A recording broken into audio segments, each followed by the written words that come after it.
Good morning. सो आज 2 फरवरी है, ठीक है। And we made the profit of 70 point, इधर 35 पॉइंट का प्रॉफिट बुक किया है। तो कैसे प्रॉफिट बुक किया और क्या कुछ साइकोलॉजी रहा, सब कुछ समझ लेंगे झट से। अब देखिए यहाँ से सेलिंग दिखना शुरू हुआ है। मैंने जब एंट्री बनाया था पोजीशन, तब यहाँ से सेलिंग था ही नहीं, ठीक है। सब कुछ दिखाऊंगा, थोड़ा ठहर जाइए। निफ्टी को भी इधर से ला लेता हूँ, एक सेकेंड। निफ्टी आ गया। हाँ, तो चलिए देखते हैं अब। सबसे पहले प्रीवियस डे में क्या हुआ था वो चीज़ हम लोग को पता होना चाहिए कि प्रीवियस डे में गैप अप ओपनिंग में डायरेक्टली सेल से सेल होके मार्केट आ चुका था। ठीक है, यहाँ पर हम लोग पोजीशन नहीं बना पाए थे डर के वजह से। क्यों? क्योंकि बहुत भयंकर स्टॉप लॉस आ रहा था। लेकिन लो का ब्रेकडाउन में यहाँ पर बिल्कुल यहाँ पर हम लोग का पोजीशन बना था। यहाँ पर नहीं, सॉरी, बिल्कुल यहाँ पर हम लोग का पोजीशन बन रहा था। ठीक है, यहाँ यहाँ यहाँ पता नहीं शायद, तो उतना ध्यान नहीं है। लेकिन कुछ भी हो, लो का ब्रेकडाउन में इधर से एक एसल हंटिंग कॉन्सेप्ट के जरिए पोजीशन था। तो आज हम लोग का दिमाग में क्या आना चाहिए कि आज दो तरीके से हम मतलब अगर ये चीज होगा तो हम लोग काम नहीं करने वाले। अगर यहाँ से लो का ब्रेकडाउन हो के अगर आज भी काम होता है ये गैप अप ओपनिंग में, तो आज हम लोग काम नहीं करने वाले। और प्रीवियस में कहाँ कहाँ एसल था वो थोड़ा देख लेते हैं। कहीं पर भी एसल दिख नहीं रहा। यहाँ से सेल, यहाँ से बाई मूव, फिर से रिट्रेसमेंट दे दिया तो एसल क्लियर है। अब यहाँ पर कहीं भी एसल नहीं है, तो मैं ठहरा रह गया और देखने लगा कि चलो आज मार्केट कितने का गैप अप दिया। तो अचानक दिखा कि मार्केट ने गैप अप दिया है टोटल 386 पॉइंट का। तो अगर मार्केट 386 पॉइंट का अगर गैप अप दे दे, तो हम लोग प्रीवियस डे का चार्ट से हम लोग को कोई भी लेना देना नहीं रहेगा। तो आज का चार्ट के अनुसार पूरा का पूरा काम करेंगे। अब देख लीजिए, यहाँ पर गैप अप ओपनिंग में मार्केट क्लोजिंग प्राइस को डायरेक्टली हिट किया था, पहला साइकोलॉजी। तो इधर क्या आने वाला है कि मार्केट आज कुछ भी हो जाए, गैप अप ओपनिंग में क्लोजिंग प्राइस को हिट नहीं करने वाला है। इसका मतलब क्या है कि मार्केट इधर से जो ऊपर गया है वो ये वाला 0.5 पॉइंट्स का जोन तक हिट करेगा। और यहाँ पर जिसका भी स्टॉप लॉस है उसको पार्शियल हिट करके मार्केट ये वाला स्टॉप लॉस को क्लियर कर देंगे। फिर मार्केट ये वाला 100 का मोमेंटम को फिर से फॉलो करता हुआ निकलने का कोशिश करेगा। तो 100, 50 और फिर से 100, या फिर इम्पल्सिव, करेक्टिव एंड इम्पल्सिव।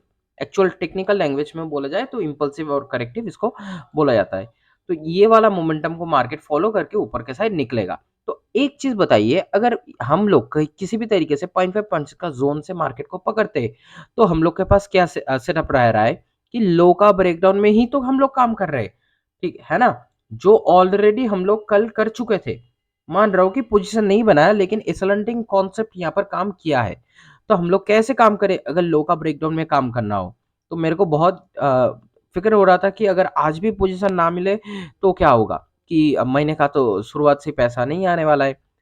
तो अब ये सोच के मैंने रह गया। तो अब कुछ कर नहीं सकते, यहाँ तक एक पॉसिबिलिटी पोजीशन है। तो मेरे को दिख रहा था कि अच्छा खासा 200 पॉइंट का तो पोजीशन है इधर। तो अब देखिए मार्केट क्या करने लगा। ये पूरा गेम चलता है स्मार्ट मनी के जरिए, या फिर जो ऊपर जो प्रॉप डेस्क बैठा हुआ है, जो बिग प्लेयर्स बैठे हुए, ये लोग पूरा का पूरा इस गेम को चला रहे। तो इसीलिए देखिए यहाँ पर मल्टीपल टाइम ब्रेकआउट सेटअप नहीं आ रहा था, है ना। लेकिन अचानक फिर से यहाँ पर ये वाला पहला इसका क्लोजिंग ऊपर दे दिया, ठीक है। ये वाला पूरा हाई को तोड़ के ऊपर क्लोजिंग दे दिया, तो फर्स्ट टाइम ब्रेकआउट आ गया। तो इसका भी जो हाई बना, इसको भी दूसरा कैंडल ने अच्छा खासा तोड़ा, फिर तीसरे ने पूरा का पूरा क्लोजिंग को हाई पे दे दिया। तो क्या हो गया कि पूरा का पूरा मल्टीपल टाइम ब्रेकआउट सेटअप पूरा बन के रेडी होके आ गया। तो अब सीधा का सीधा, एक सेकंड जी। तो अब हम लोग बहुत आसानी से यहाँ से सेल के लिए पोजीशन को फाइंड आउट कर सकते हैं। जब हम लोग को कंटिन्यूअस रनिंग मार्केट मिले, तो हम लोग डायरेक्टली पोजीशन बनाने के लिए मल्टीपल टाइम ब्रेकआउट सेटअप का इस्तेमाल करते हैं। और अगर फिर कभी ऐसे हो कि मार्केट यहाँ पर थोड़ा बहुत टाइम पास करता हुआ एक बार बस ब्रेकआउट दिया, तो हम लोग यहाँ पर मल्टीपल टाइम ब्रेकआउट सेटअप का इस्तेमाल नहीं करते, और एक बार ब्रेकआउट देने से ही हम लोग डायरेक्टली ये वाला हाई का ब्रेकआउट में सेल के लिए रेडी हो जाते हैं, ठीक है। ये काम करते हैं। लेकिन अगर कंटिन्यूअस अगर ऐसे चल रहा है मार्केट, ऐसे ऐसे ऐसे ऐसे हाई को तोड़ता हुआ चल रहा है, तो मार्केट में multiple time breakout setup mandatory होता है हम लोग के लिए। तो उसके बाद हम लोग पहला जो भी रेड कैंडल आ गया अच्छा खासा, देखिए यहाँ पर भी तो रेड कैंडल था, लेकिन ऊपर से देखिए यहाँ पर सेलिंग है। कितने बजे का कैंडल है? 9:17 का कैंडल है ना। 9:17, तो बोलिए 9:17 पे क्या हम लोग का ऑप्शन के चार्ट में कोई ग्रीन कैंडल है? उधर जब रेड है तो इधर ग्रीन आना चाहिए 9:17 पे। नहीं है, ठीक है? तो इधर ऑप्शन सेलिंग में भी अच्छा खासा पोजीशन हम लोग को मिल चुका था, तो इधर कंटीन्यूअस बाइंग और ये वाला पहला सेल कैंडल में हम लोग को पोजीशन मिल गया। इंक्रीजिंग वॉल्यूम प्रॉपर्ली एकदम कन्फर्मेशन मिला तो बस एंट्री बना लिए, ठीक है? तो यहाँ से एंट्री बनाए और नियरेस्ट स्टॉप लॉस को हम लोग हंट करने के लिए निकल चुके। तो 60 पॉइंट का स्टॉप लॉस दिया और नियरेस्ट स्टॉप लॉस मेरे को दिख रहा था यहाँ पर। पहला तो एक्सपीरियंस के ज़रिए ये स्टॉप लॉस मेरे को दिख रहा था, पहला स्टॉप लॉस यहाँ पर दिख रहा था, दूसरा स्टॉप लॉस बिल्कुल यहाँ पर दिख रहा था। मतलब क्या कि यहाँ पर, बिल्कुल यहाँ पर। पहला स्टॉप लॉस यहाँ पर, ठीक है? तो मैंने यहाँ पर 70 पॉइंट को पकड़ने के लिए इनिशिएट हुआ। मेरे को ये स्टॉप लॉस बहुत आसानी से दिख रहा था इसीलिए। तो अब समझ लेते हैं थोड़ा कि मार्केट देखिए ये वाला स्टॉप लॉस को खाया, पूरा एक बिग रेड कैंडल में खाया, ठीक है? तो यही होता है स्मार्ट मनी का मोमेंटम। तो अब देखिए यहाँ पर जब हम लोग को प्रॉपर्ली इंक्रीजिंग वॉल्यूम का सेटअप मिल गया तो हम लोग एंट्री बनाए और थोड़ा थोड़ा करता हुआ मार्केट बहुत आसानी से हम लोग को 35 पॉइंट का टारगेट बहुत आसानी से दे दिया। सिंपल चीज है। और इसी टाइम पे ये तो ऑप्शन बाइंग का चार्ट था 9:25 पे, तो 9:25 पे ऑप्शन सेलिंग का चार्ट में भी देखिए एकदम बिल्कुल सही पोजीशन था। तो इसीलिए बिल्कुल यहाँ तक इसको टारगेट को पकड़े। और जो सबसे मेन चीज आपको दिखाना था वो दिखा देता हूँ, एक सेकंड, बड़ा मजा लगेगा, देखिए बस,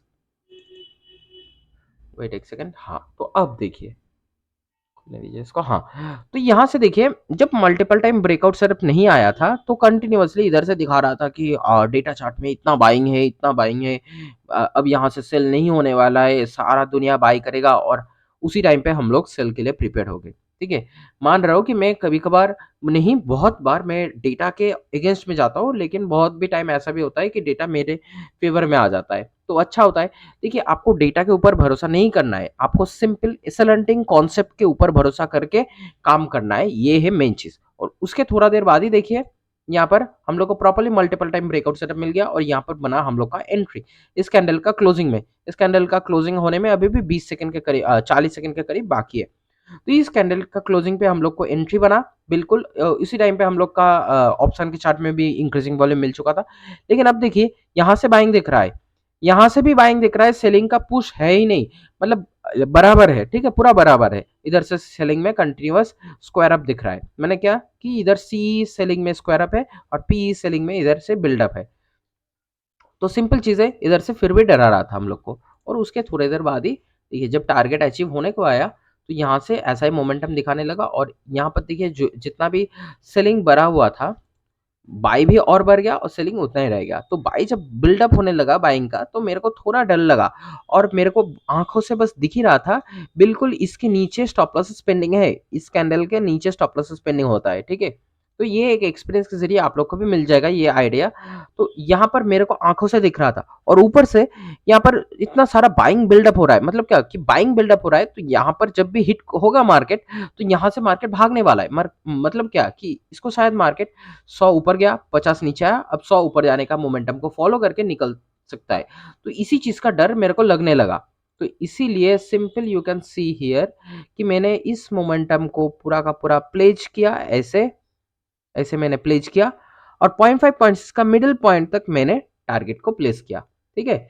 बहुत आसानी से इसीलिए मिल गया। हाँ, मान रहा हूँ कि नीचे एक जोन तो अवेलेबल है जो इस वाले क्लोजिंग प्राइस को पार्शियल हिट करेगा, वो पता है, ठीक है? लेकिन फिर भी मैंने यहाँ पर जल्द से जल्द एग्जिट करने का कोशिश किया। हाँ, जितना रिस्क है उससे थोड़ा बड़ा प्रॉफिट लेके, बस यही था आज का वीडियो। बहुत आसान मार्केट था, ऑप्शन बाइंग ऑप्शन सेलिंग दोनों जगह पे सेटअप था, बिल्कुल यहाँ पर भी परफेक्ट सेटअप था। बिल्कुल यहाँ से जब हम लोग का टारगेट हिट हुआ उसके थोड़े बाद ही देखिए बस कुछ सेकंड बाद ही मार्केट फिर भी बाइंग में जाने लगा। अब देखिए यहाँ से जिसने भी ये वाला डेटा को देख के बाइंग किया होगा वो कितना बड़ा मतलब बुद्धू बना होगा, वो एक बार बस सोच के देखिए। यहाँ से वो बाइंग करके ऊपर गया, मजे में गया, उसको स्टॉप लॉस को डायरेक्टली इतना बड़ा भयंकर कैंडल ने काट दिया। मैंने बोल ही दिया था यहाँ पर पहला स्टॉप लॉस है, दूसरा स्टॉप लॉस यहाँ पर है, ठीक है? मान रहा हूँ कि 46,500 के नीचे भी स्टॉप लॉसेस है और जोन भी है, तो मार्केट उसको पार्शियल हिट करके फिर ऊपर जा सकता है, मान रहा हूँ। लेकिन मैंने फॉलो किया कि मेरे को देखिए ये वाला पूरा का पूरा अगर 100 का मोमेंटम है तो 50 का मोमेंटम को मैंने फॉलो करके अपना क्विकली प्रॉफिट बना के निकल गया। और जब यहाँ पर हायर हाई का ब्रेकआउट मेरे को दिख रहा था उसी टाइम पे यहाँ पर निफ्टी में भी हायर हाई का कंटिन्यूअस ब्रेकआउट था। जब दोनों मिलकर तोड़ के रखे थे तो पोजीशन बन गया। अगर एक तोड़ा और एक पकड़ा तब भी पोजीशन बनेगा, और अगर दोनों मिलकर पकड़ के रखे तो पोजीशन नहीं बनेगा। बस यही चीज सिंपल याद रखिएगा एंड मार्केट में काम करते रहेगा इस लैंडिंग कॉन्सेप्ट को इस्तेमाल करता हुआ।